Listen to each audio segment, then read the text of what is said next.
Latest videos के लिए subscribe कीजिए बाल संस्कार केंद्र चैनल और बेल आइकन प्रेस कीजिए। हरिओम बच्चों, आज के अध्याय में हम मिलारेपा के जीवन पर आधारित श्रृंखला को आगे बढ़ाते हैं। पिछले सत्र में हमने जाना कि गुरु मारपा ने मिलारेपा को दीक्षा देने से मना कर दिया और अपनी सेवा जारी रखने की आज्ञा दी, तो मिलारेपा गुरु की सेवा से विमुख होकर गुरु का द्वार छोड़कर किसी और संत की शरण में चला गया और इस कार्य में गुरु माता ने ही मिलारेपा की मदद की। फिर आगे क्या हुआ ये हम जानेंगे आज की कहानी में। फिर हम ये जानेंगे कि कार्तिक मास में हमें क्या करना चाहिए और क्या नहीं करना चाहिए। उसके बाद संस्कृति सुवास में आज हम जानेंगे कि जप करने की माला में 108 दाने होने का क्या वैज्ञानिक रहस्य है। इसके अलावा मजेदार गतिविधि, ज्ञान का चुटकुला, ज्ञान विज्ञान प्रतियोगिता प्रश्न, भजन और अंत में पूज्य बापूजी के श्रीमुख से सत्संग में सुनेंगे योगी मिलारेपा की कथा का अंतिम भाग। तो आइए पूज्य गुरुदेव का स्मरण करते हुए शुरू करते हैं आज का बाल संस्कार केंद्र। सभी बच्चे थोड़ी देर अपने स्थान पर खड़े होकर कूदेंगे।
अब सभी बच्चे करेंगे हरिओम गुंजन।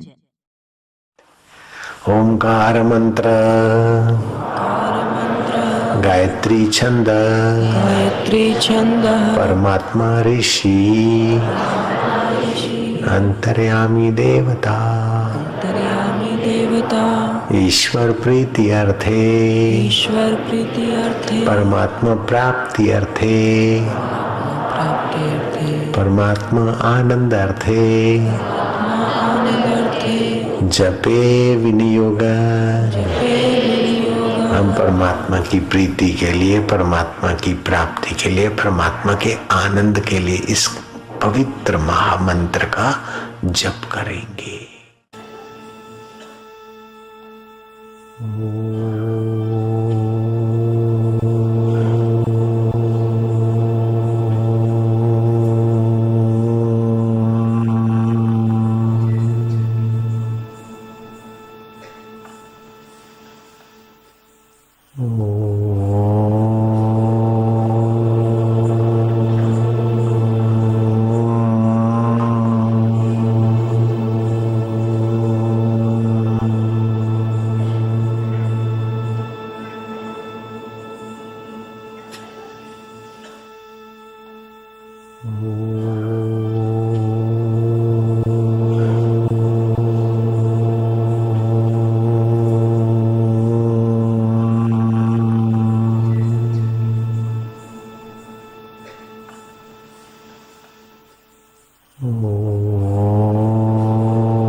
अब सभी बच्चे नीचे बैठ जाएंगे।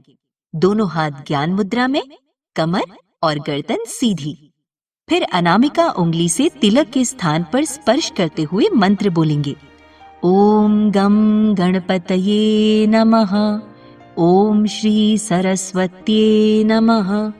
ओम श्री गुरुभ्यो नमः। गणेश वंदना। वक्रतुंड महाकाय सूर्यकोटि समप्रभा निर्विघ्नं कुरु मे देव सर्वकार्येषु सर्वदा सर्वकार्येषु सर्वदा सर्वकार्येषु सर्वदा। हे तिरछी सूंड वाले, हे बड़े शरीर वाले, हे करोड़ों सूर्यों की शक्ति वाले श्री गणेश, हमें आशीर्वाद दो कि हमारे सारे काम बिना किसी समस्या के पार हो जाए और सभी शुभ कार्यों में आपका साथ हमें मिल जाए। अब सभी बच्चे हाथ जोड़कर पूज्य सद्गुरुदेव की प्रार्थना करेंगे।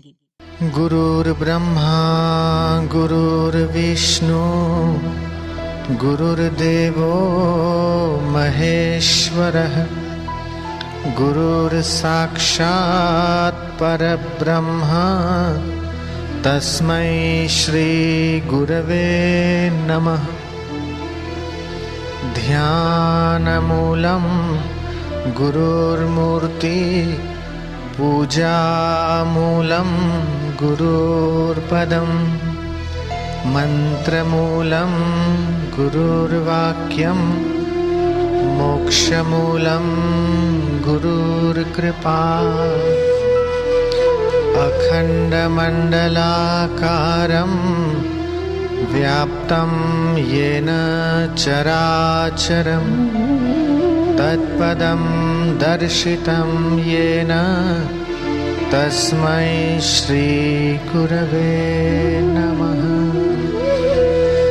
त्वमेव त्वमेव माता च पिता त्वमेव त्वमेव बन्धु च सखा त्वमेव त्वमेव विद्या द्रविणं त्वमेव त्वमेव सर्वं मम देवदेव ब्रह्मानन्दं परमसुखदं केवलं ज्ञानमूर्ति द्वन्द्वातीतं गगनसदृशं तत्त्वमस्यादिलक्ष्यम् एकं नित्यं विमलमचलं सर्वधी साक्षिभूतं भावातीतं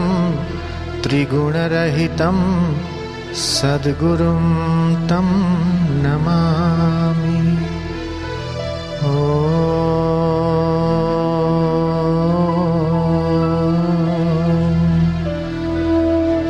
श्री गुरवे नमः।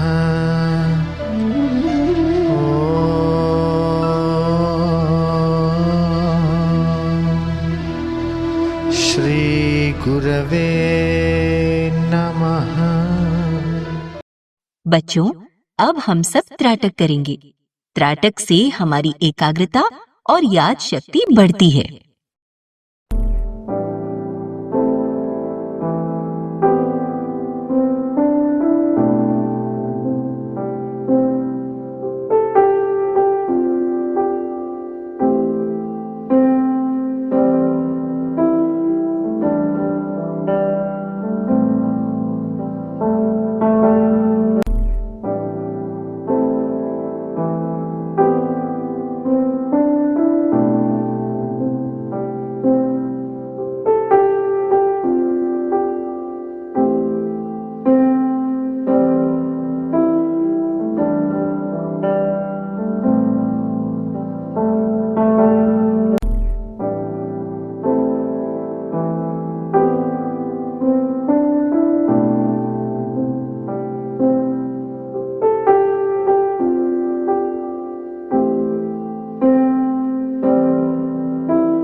कहानी गुरु से छल का परिणाम।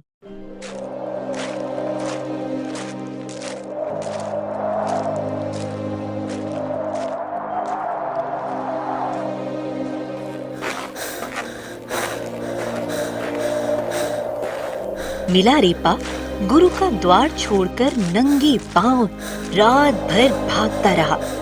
गुरु माता के बताए हुए महात्मा का आश्रम ऊंची पहाड़ी पर था। उन महात्मा का नाम था संत नागोप्पा। नागोप्पा गुरु मारपा के ही शिष्य थे। संत नागोप्पा गुरु आज्ञा में रहकर अपनी साधना पूरी कर चुके थे। नीलारेपा बिना थके नंगे पांव ही ऊंची पहाड़ी पर चढ़कर आखिर आश्रम के द्वार पर पहुंच गया।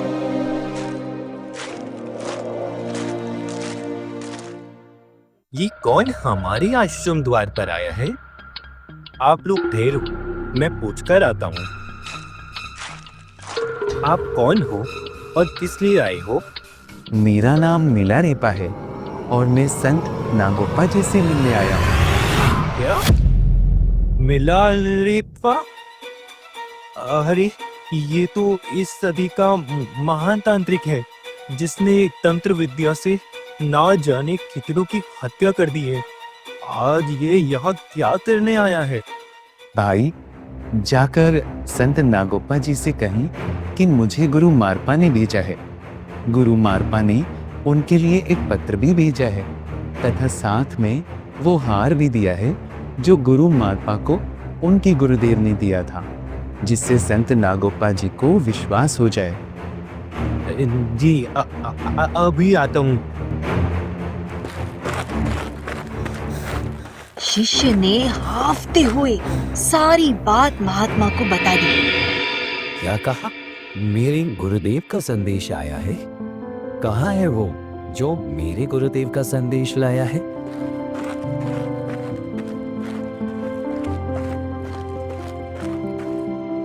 युवक, तुम मेरे लिए गुरुदेव का संदेश लाए हो और मेरे दादा गुरु का दिया हुआ हार भी तुम प्रसाद रूप में लाए हो। तो मेरे लिए तो तुम आदरणीय हो। भीतर आओ। महात्मन, ये है गुरुजी का संदेश और हार। मेरे गुरुदेव ने मुझे याद किया और ये संदेशा भी भेजा। गुरु आज्ञा तो मेरे लिए सर्वोपरि है।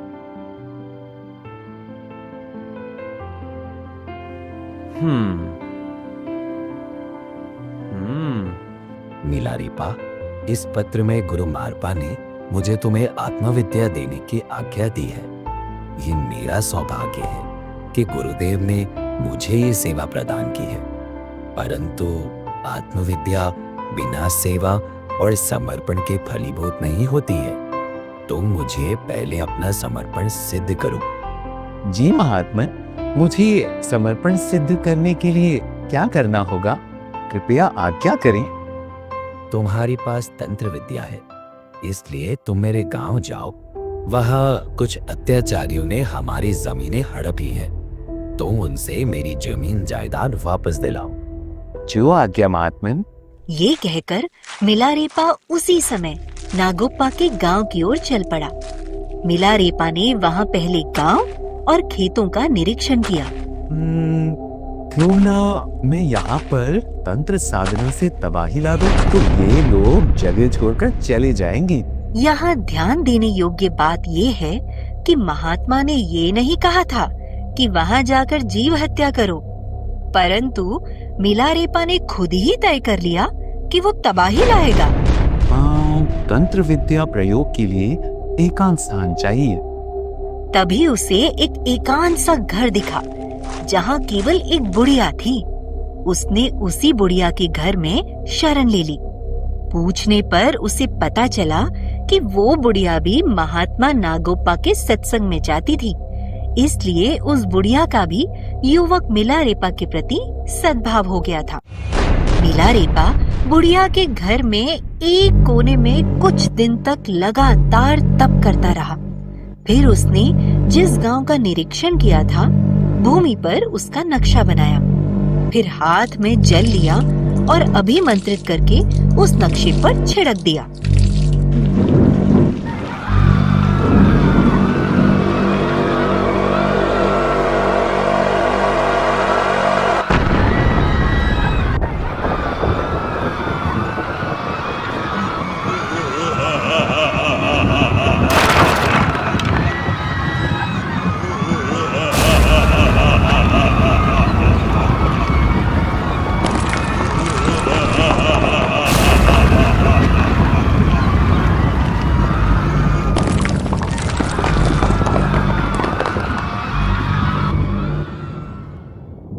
हाय रे ईश्वर, ये क्या हो गया? मेरी सारी फसल बेकार हो गई। अब मैं कैसे जीऊंगी? बुढ़िया की चीख सुनकर मिलारेपा बुढ़िया के पास आया और पूछने लगा, माता, क्या हुआ? देखो ना पुत्र, बाहर बड़ी जोर से बिन मौसम हिम वर्षा होने लगी है और तूफान आ रहा है। मेरी तो खेती नष्ट हो जाएगी, तो फिर मैं खाऊंगी क्या? ईश्वर ऐसा क्यों कर रहा है हमारे साथ? माता, इधर आओ। देखो, ये भूमि पर पूरे गांव का नक्शा बना हुआ है। इसमें बताओ, तुम्हारा खेत कौन सा है? मेरा खेत यहाँ है।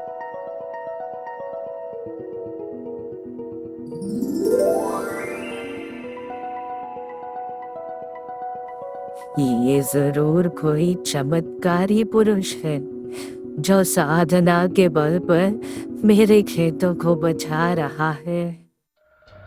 अब जाकर देखता हूँ कहाँ कहाँ विनाश और तबाही हुई है। मिलारेपा ने देखा कि चारों ओर वृक्ष उखड़े पड़े हैं, बकरियां मर चुकी हैं, गाय और बैल घायल होकर बेहोश पड़े हैं। घरों में से रोने और चीखने की क्रांत आवाजें आ रही हैं। लोग बिलखते हुए इधर उधर कुछ ढूंढ रहे हैं। मिलारेपा का मन फिर से उदास हो गया। वो फिर से पश्चाताप करने लगा। वो चारों ओर देखता हुआ चलता रहा और सोचता रहा। हाय रे, ना जाने अब और कितने जीवों की हत्या का पाप मेरे सिर पर चढ़ गया है। आज से 12 वर्ष पहले मैं इन्हीं पापों का प्रायश्चित करने के लिए गुरु मारपा की शरण में गया था। फिर वहां से भागकर यहाँ आ गया, यहाँ वापस उसी कार्य में लग गया। क्या करूं? पछताओगे गुरु दर छोड़ के घर तुम जाओगे, पछताओगे गुरु दर छोड़ के घर तुम जाओगे,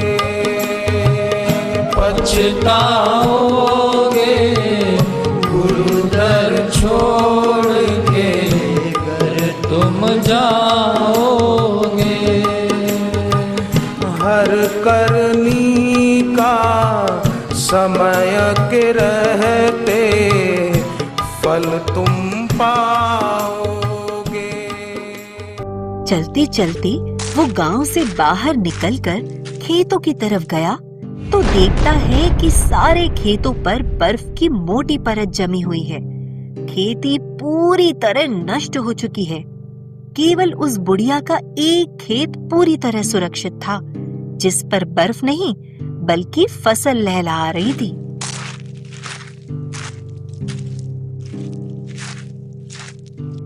लगता है कि संत नागोपा ने ही आपको मेरे खेत की रक्षा के लिए यहाँ भेजा है।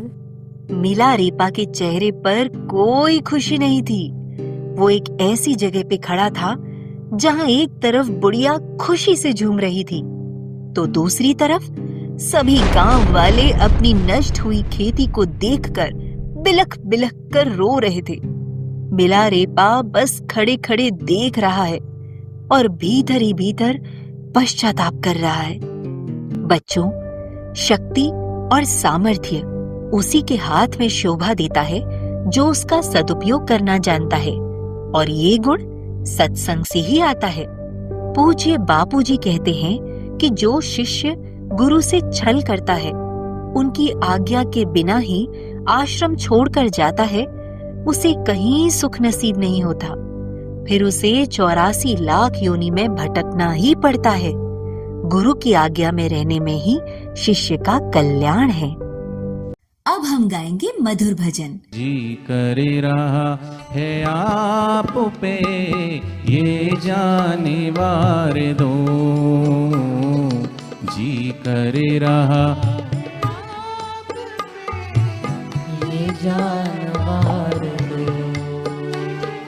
दो आँखों से मैं आपको, दो आँखों से मैं आपको, बापू दो आँखों से मैं आपको, दो आँखों से मैं आपको, बापू इतना निहारी लो, जी कर रहा है आप पे ये जाने वार दो, जी कर रहा है आप पे ये जानवार दो।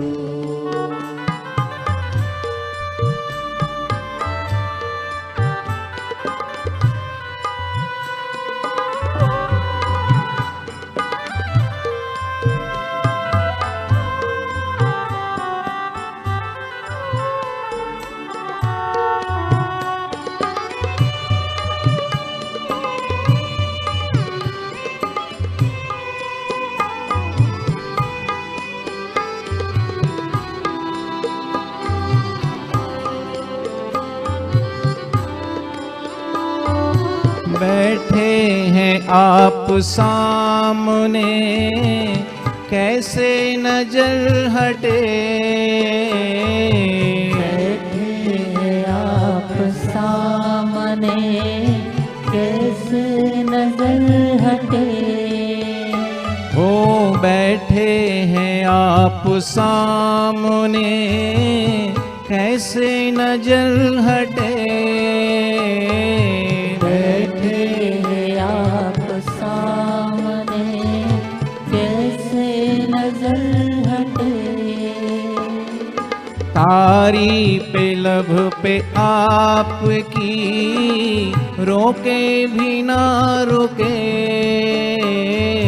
तारी पे लब पे आपकी, रोके ना रुके।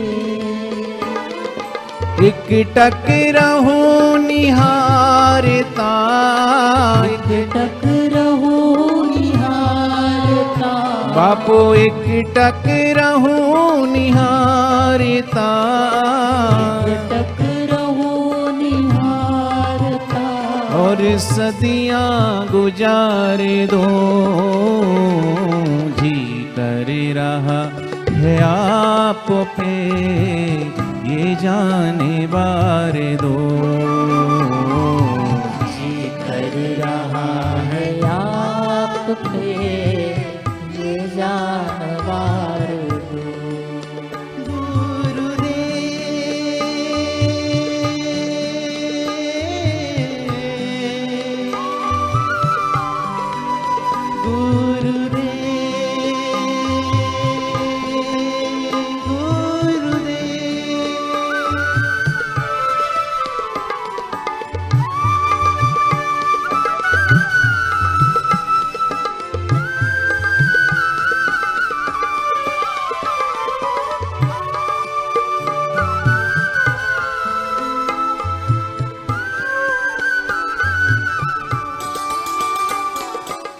क्या करें क्या न करें, कार्तिक मास विशेष। बच्चों, शरद पूनम के दिन से कार्तिक मास प्रारंभ हो जाता है। स्कंद पुराण में आया है, कार्तिक मास के समान कोई मास नहीं, सतयुग के समान कोई युग नहीं, वेदों के समान कोई शास्त्र नहीं और गंगा जी के समान कोई तीर्थ नहीं है। आइए जानते हैं कि कार्तिक मास में हमें क्या करना चाहिए और क्या नहीं करना चाहिए। कार्तिक मास में सभी को सूर्योदय से पूर्व कार्तिक स्नान करना चाहिए। इससे हमारे रोग और दोष दूर होते हैं, तन मन पवित्र और तेजस्वी होता है। कार्तिक में तुलसी का पौधा लगाना चाहिए, जल से सिंचन करना चाहिए। तुलसी के पौधे को सुबह आधा एक गिलास पानी देने से 1.25 ग्राम स्वर्ण दान करने का फल मिलता है। इस मास में संध्या के समय दीपक अवश्य करना चाहिए, इससे सौभाग्य और संपत्ति की प्राप्ति होती है। कार्तिक मास में रामायण की कथा, गीता पाठ, भगवन नाम कीर्तन नित्य करना चाहिए। इसके पुण्य की महिमा बताने की शक्ति मुझ में नहीं है, ऐसा ब्रह्मा जी ने कहा है। अन्नदान, गायों को ग्रास देना, भगवत भक्तों का संग अक्षय फलदायी होता है। पद्म पुराण के अनुसार कार्तिक मास में रात्रि में भगवान विष्णु के समीप जागरण, प्रातः काल स्नान, तुलसी सेवा, उद्यापन और दीप दान देना, ये कार्तिक मास के 5 नियम हैं। इन 5 नियमों का पालन करने से मनुष्य भोग और मोक्ष सहज ही पा लेता है। ज्ञान का चुटकुला। टीचर, बच्चों बताओ, हमें सोने से पहले क्या करना चाहिए? पप्पू, थोड़ी देर फेसबुक और व्हाट्सएप चलाना चाहिए, सबको लाइक और कमेंट करना चाहिए और फिर स्टेटस अपडेट करके सो जाना चाहिए। सीख, सोने से पहले मोबाइल फोन नहीं बल्कि श्वासोश्वास की गिनती और हरिओम का गुंजन करके सोना चाहिए। बच्चों, जप करने की माला में 108 दाने होते हैं। इसके पीछे बहुत ही सूक्ष्म वैज्ञानिक कारण है। हमारे शरीर व मन ग्रह और नक्षत्रों से जुड़े हैं। ज्योतिष शास्त्र में 27 नक्षत्र माने गए हैं। प्रत्येक नक्षत्र के 4 चरण हैं। अब 27 को 4 से गुणा करो तो 108 होते हैं। अतः हमारी उन्नति के हिसाब से 108 दानों की माला में सभी ग्रह, नक्षत्र और उनके चरण आ जाते हैं। ज्योतिष शास्त्र अनुसार 12 राशियों और 9 ग्रहों का गुणनफल 108 अंक संपूर्ण जगत की गति का प्रतिनिधित्व करता है। मनुस्मृति के अनुसार मनुष्य 24 घंटे में 21,600 श्वास लेता है। यदि कोई श्वासोश्वास में जप करता है तो एक जप का 100 गुना फल होता है, अर्थात एक माला का 108 गुना 100 यानी 10,800 यानी आधे दिन की साधना मानी जाती है। इसी प्रकार श्वासोश्वास में 2 माला जप करने से पूरे दिन की। पूज्य गुरुदेव कहते हैं कि जो साधक नित्य 1000 बार जप करता है उसके साथ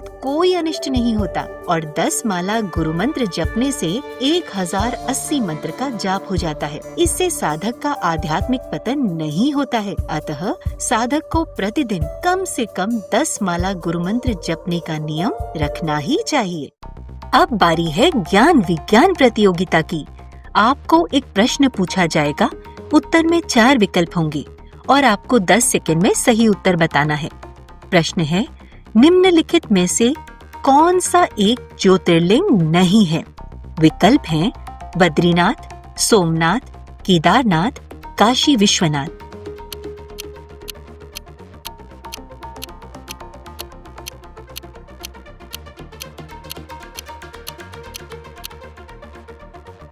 प्रश्न का सही उत्तर आपको सत्र के अंत में बताया जाएगा।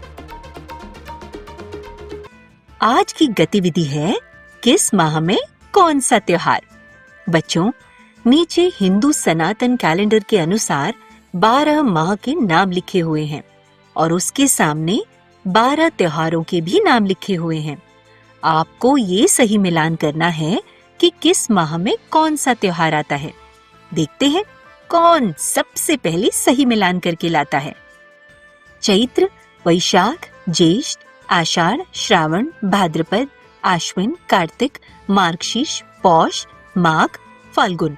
होली, अक्षय तृतीया, गीता जयंती, गुरु पूर्णिमा, जन्माष्टमी, दीपावली, वसंत पंचमी, बुद्ध पूर्णिमा, मकर संक्रांति, रक्षाबंधन, विजयादशमी, रामनवमी। गतिविधि का उत्तर: चैत्र, रामनवमी, वैशाख, बुद्ध पूर्णिमा, ज्येष्ठ, अक्षय तृतीया, आषाढ़, गुरु पूर्णिमा, श्रावण, रक्षाबंधन, भाद्रपद, जन्माष्टमी, आश्विन, विजयादशमी, कार्तिक, दीपावली, मार्गशीर्ष, गीता जयंती, पौष, मकर संक्रांति, माघ, वसंत पंचमी, फाल्गुन, होली। बच्चों, अब हम श्री आशा रामायण जी की पंक्तियां दोहराएंगे। जिस दिन गाँव से हुई विदाई, जार जार रोए लोग लुगाई। अहमदाबाद को हुई रवाना, मियाँ गाँव से किया पयाना। मुंबई गए गुरु की चाह, मिले वहीं पे लीला शाह। परम पिता ने पुत्र को देखा, सूर्य ने घट जल में पेखा। घटक तोड़ जल जल में मिलाया, जल प्रकाश आकाश समाया। निज स्वरूप का ज्ञान दृढ़ाया, 2.5 दिवस ब्रह्मानंद छाया। हरि ओम हरि ओम हरि ओम हरि ओम हरि ओम हरि ओम हरि ओम हरि ओम।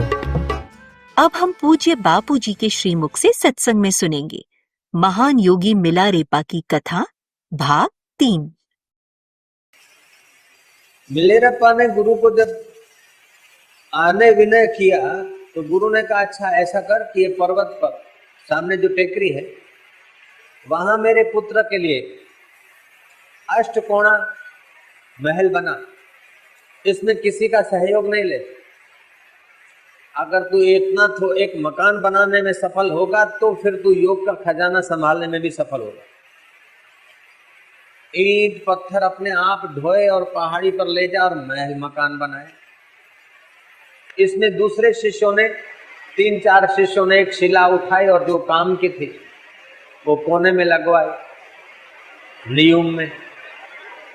एक मंजिला हो गया, गुरु ने कहा ठीक नहीं है, इसमें दूसरे का सहयोग तूने लिया, तोड़ दे, हमको नहीं चाहिए ऐसा। अब गोलाकार बना, गोलाकार बनाया, बोले ठीक नहीं बना। आधा बना, बोले ठीक नहीं बना। पत्थर उठाते उठाते पर्वत पे चढ़ते चढ़ते उसकी कमर टेढ़ी हो गई, पैरों में छाले पड़ गए, शरीर कृष्ण हो गया।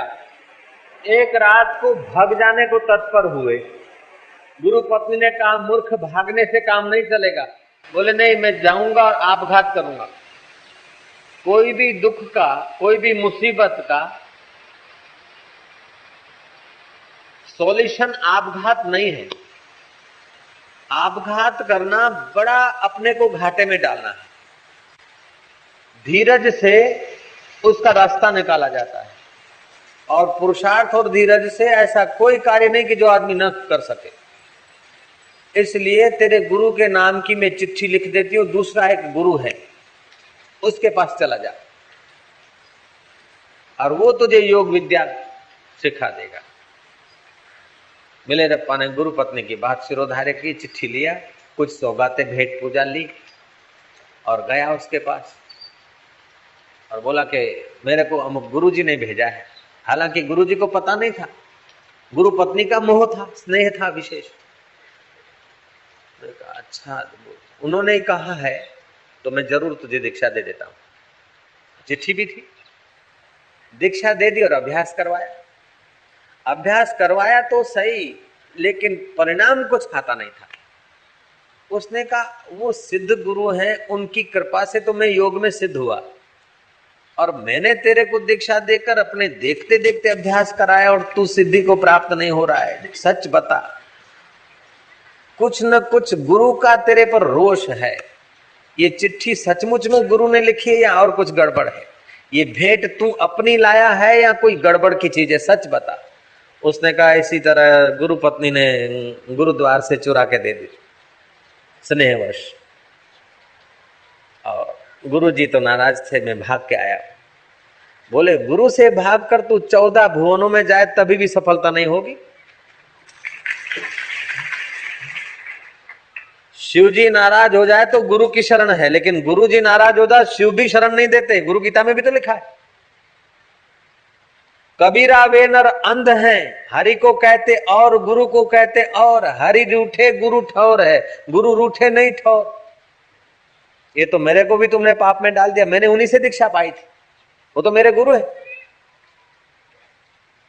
जो सौगातें लाया था सबकी सब उठा के अपनी भी थोड़ी मिला के मिलेरप्पा और उसके गुरु, टेम्पररी गुरु, दोनों पहुंचे सदगुरु के चरणों में, जिसने भारत के तमाम आर्ष ग्रंथों की बड़े परिश्रम से खोज करके यहां से ले गए और उनके अनुसार अभ्यास किया।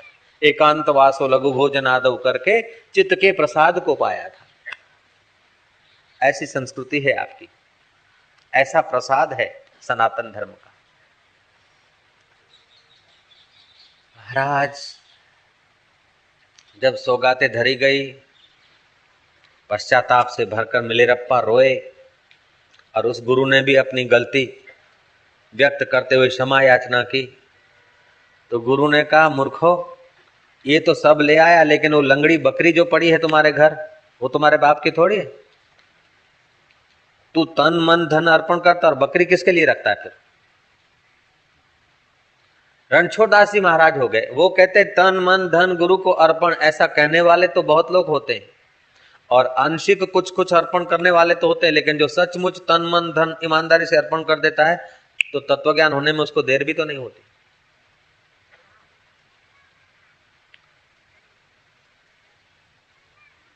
मिलेरप्पा पर गुरुजी राजी हो गए कि बेटा मैं तेरे से ये महल बनवाता और तुड़वा देता था और डांटता था और वर्षों तक तेरे साथ मैंने शत्रुता भरा व्यवहार किया। उसका कारण ये था कि तेरी 35 हत्याओं का पाप धुले, तब तो योग की दीक्षा टिकेगी, नहीं तो ऐसे ही दे डालूं तो तू उसको बिखेर देगा।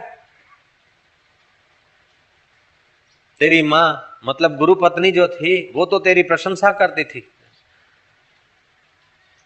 तेरे मुंह पे, लेकिन मैं तेरे मुंह पे चाटा मारता था और हृदय में तेरे को मैं प्यार करता था। और तू आया तभी मैं तेरे को मिलने के लिए खेड़ूत का रूप धारण करके आया और तेरे को कहा कि अगर तू मेरे हिस्से का खेड़ दे तो मैं तुझे गुरु से मिला दूं। तू मेरा शिष्य है और तू मेरे पास से ले सकेगा, पचा सकेगा।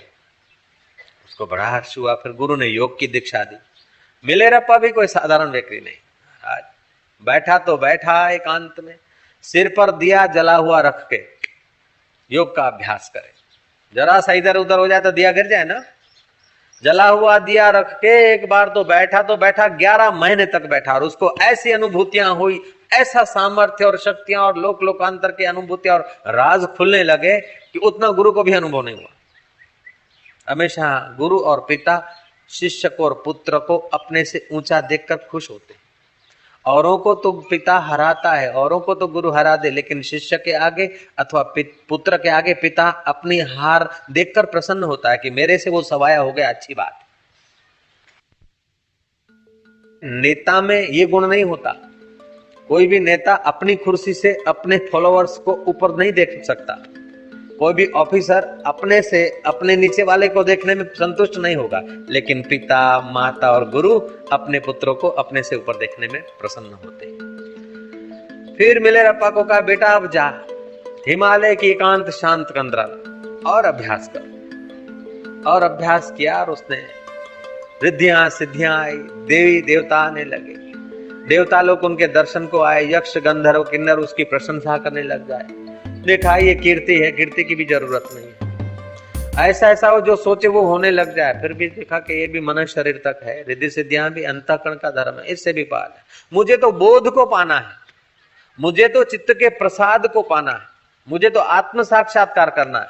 ये सामर्थ्य की मुझे लोगों को दिखाकर वाहवाही करें और फिर वाहवाही खत्म हो गई तो ऐसे कैसे नहीं। महाराज वो योग में भी सिद्ध हो गया और बोध के रास्ते चल पड़ा। हिमालय में अहरा गहरा नहीं रह सकता और अभी तो एकदम कठिन है रहना, क्योंकि अब तो ऐसी बस्ती हो गई कि गुप्त जगह पे जोगी रहे ये संभावनाएं कम हो गई। फिर भी रहने वाले मिलारेप्पा मारपा के सत शिष्य मिलारेप्पा जैसे खोज लेते हो जगह। वहां रहने के बाद भी योग सामर्थ्य आएगा। तत्व ज्ञान के लिए फिर उसको आत्मज्ञान सुनना पड़ेगा, मनन करना पड़ेगा। थोड़ा सा सुनेगा ज्ञान हो जाएगा। वो इतना ऊंचे पुरुष हुए कि बौद्ध धर्म की सब शाखाएं उनको मानती हैं और लामाओं के जगत में तिब्बत में बड़े ऊंचे भारी योगियों में उन भारी योगी के पद पर वे प्रतिष्ठित हुए। अभी भी उनके नाम के स्तोत्र पाठ, जैसे हम लोग यहाँ श्री कृष्ण जी के, राम जी के, शिव जी के स्तोत्र पाठ गाते सुनते हैं, या नानक के प्यारे नानक का गाते हैं, ऐसे उच्च कोटि के महात्मा हो गए। कहाँ एक साधारण आदमी, कहाँ उसने दृढ़ता से गुरु की सेवा किया, गुरु के मारने पर भी भगा नहीं, पीटने पर भी भगा नहीं, कसौटियां करने पर भी भगा नहीं। तो 850 वर्ष हो गए फिर भी अपन लोग उसको याद करते। और कहाँ हो गया वो? तिब्बत में है ना, साधना की बलिहारी, तितिक्षा की बलिहारी, सहन शक्ति की बलिहारी। उसको जो आनंद आया होगा, सामर्थ्य आया होगा, मुक्ति मिली होगी, वो तो नफे में। लेकिन उसकी देखो 850 वर्ष बीत गए और कथा हो रही, चर्चा हो रही उसकी, मिलारेप्पा की। हालांकि वो भारतवासी नहीं था, किसी दशनामी संप्रदाय के संतों में से भी नहीं था, लेकिन दृढ़ गुरु भक्ति थी और जो निश्चय किया उस पर अडिग था। आजकल कहता है घड़ी में ये निश्चय, घड़ी में वो निश्चय, घड़ी में इधर, घड़ी में उधर। सुख सुविधा लेने के लिए जाए गुरु के द्वार पर आए, थके मांदे आए, 10-5 दिन रहे, जरा ठीक हुए, भरे भराए कि बापू जरा घरे जाइए, जाओ भाई। वो ठूस होकर फिर आए, महीना 2 महीना रहे कि अरे मेरे को घर में काम है, जरा इधर जाके आऊँ। फिर ठूस होकर आए, मानो लॉजिंग बोर्डिंग हम तैयार रखे और ठीक ठाक होके जावे, फिर ठूस होके आए। ऐसे चेले मिलते हैं आजकल। मैं सब कुछ दे डालूं ऐसा चेला अभी तक मुझे नहीं दिखता है। तो जितना समर्पित शिष्य है उसको उतना ऊंचा दर्जा, जिसमें जितनी सहन शक्ति है, जितना चिवट से काम करता है, जितना तत्परता से करता है, जितना बोल झील लेता है, उतना उसकी उन्नति होती है। मिलारेप्पा जैसा कोई सत्शिष्य मिल जाए तो मैं इंतजार कर रहा हूँ। तैयार हो जाइए प्रश्नोत्तरी के लिए। महात्मा नागोप्पा ने मिलारेपा को क्यों स्वीकार कर लिया? महात्मा नागोप्पा ने मिलारेपा की परीक्षा लेने के लिए क्या शर्त रखी? मिलारेपा ने लोगों को भगाने के लिए क्या किया? मिलारेपा को तंत्र सिद्धि का उपयोग करने के बाद पश्चाताप क्यों होने लगा? आज की कहानी से हमें क्या शिक्षा मिलती है? कार्तिक मास में क्या करना चाहिए? कार्तिक मास के क्या 5 नियम होते हैं? जप करने की माला में 108 दाने ही क्यों होते हैं? आज के सत्संग से हमें क्या सीख मिलती है? ज्ञान, दीप ज्योति एवं आरती। सभी बच्चे अपने अपने स्थान पर आरती के लिए खड़े हो जाएंगे।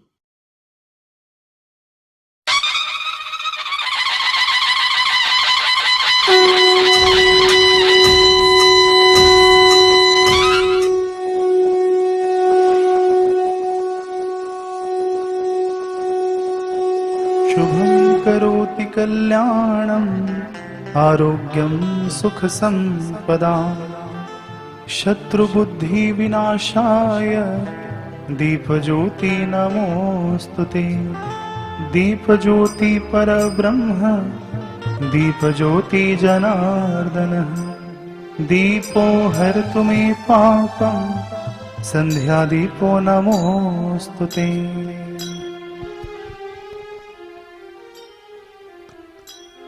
गुरु जी मेरी आरती स्वीकार कीजिए। गुरु जी मेरी आरती स्वीकार कीजिए।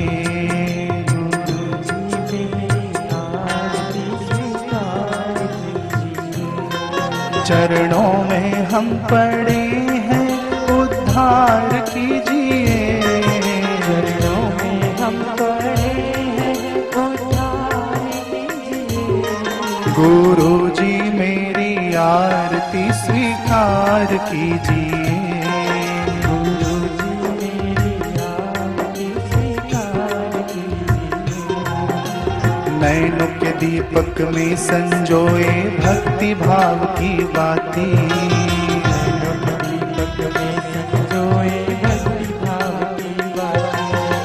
आंसुओं का तेल भरा उम्मीद की लौ जलाती। आंसुओं का तेल भरा उम्मीद की लौ जलाती। ये ज्योत हृदय की उजियार कीजिए।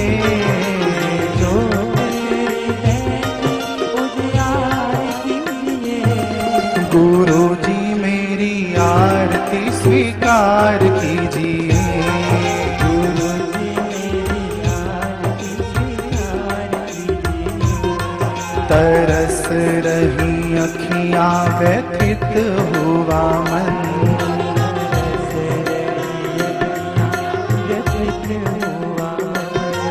लगी हुई है दिल को दर्श की लगन।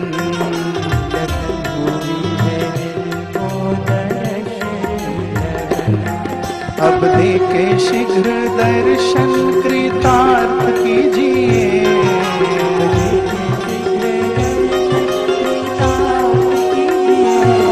गुरु जी मेरी आरती स्वीकार कीजिए। गुरु जी मेरी आरती स्वीकार कीजिए। जीवन की ये काली रातें तुम बिन ऐसे बीते।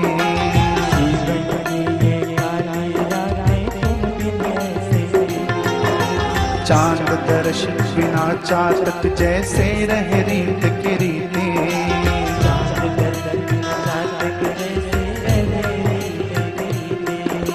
देखे दर्शन उबार लीजिए।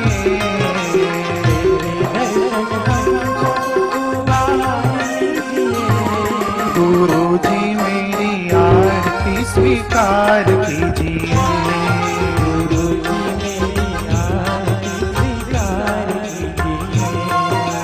जैसे भी है तेरे ही है सारा जग ये जाने। जैसे भी है तेरे ही है सारा जग ये जाने। सारे जहां को छोड़ के जोगी तुमको अपना माने। सारे जहां को छोड़ के जोगी तुमको अपना माने। व्यथा मेरी प्रभु जी अब देख लीजिए। व्यथा मेरी प्रभु जी अब देख लीजिए। गुरु जी मेरी आरती स्वीकार कीजिए। गुरु जी मेरी आरती स्वीकार कीजिए। प्रभु की बातें होती जब हम संग बापू के होते। प्रभु की बातें होती जब हम संग बापू के होते। बिन तेरे है गुरुवर हम सब हर पल हैं कुछ खोते। बिन तेरे है गुरुवर हम सब हर पल हैं कुछ खोते। आके हमको खुशियाँ बेशुमार दीजिए। आके हमको खुशियाँ बेशुमार दीजिए। गुरु जी मेरी आरती स्वीकार कीजिए। गुरु जी मेरी आरती स्वीकार कीजिए। चरण में पड़े हैं उद्धार कीजिए। चरण में पड़े हैं उद्धार कीजिए। गुरु जी मेरी आरती स्वीकार कीजिए। गुरु जी मेरी आरती स्वीकार कीजिए। गुरु जी मेरी आरती स्वीकार कीजिए। गुरु जी मेरी आरती स्वीकार कीजिए। गुरु जी मेरी आरती स्वीकार कीजिए। बाबू जी मेरी आरती स्वीकार कीजिए।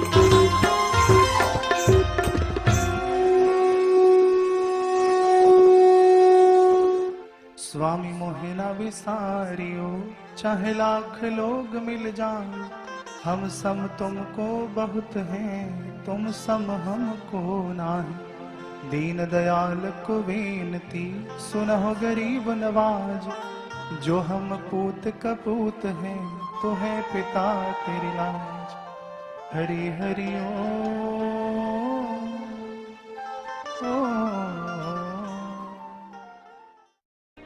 प्रार्थना। ओम असतो मा सद्गमय तमसो मा ज्योतिर्गमय मृत्योर्मा अमृतं गमय। ओम शांति शांति शांति। नारायण नारायण नारायण नारायण। इसी के साथ हमारा आज का बाल संस्कार केंद्र संपन्न होता है। अगले सप्ताह फिर मिलेंगे बच्चों एक नए ज्ञानवर्धक विषय के साथ। तब तक के लिए हरि ओम।